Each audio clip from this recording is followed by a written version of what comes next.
la vestina di bicicletta? No, ya está. Pensi que ja té molta panxa? Mira, que la teva, No, la llevarem ja. dura un xorrac i xaca.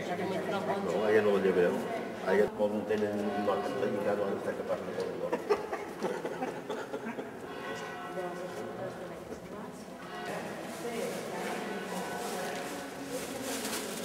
Suposo que quan...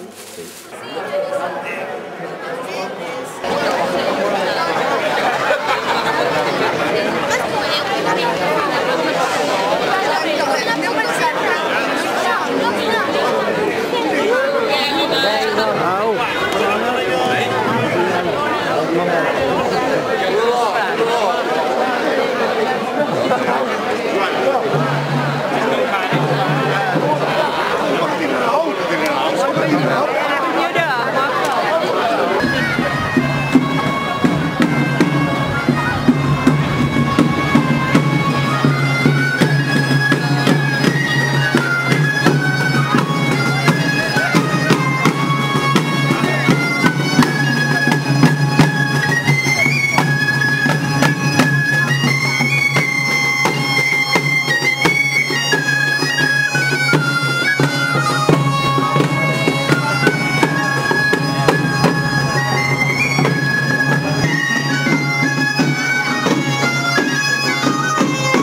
you.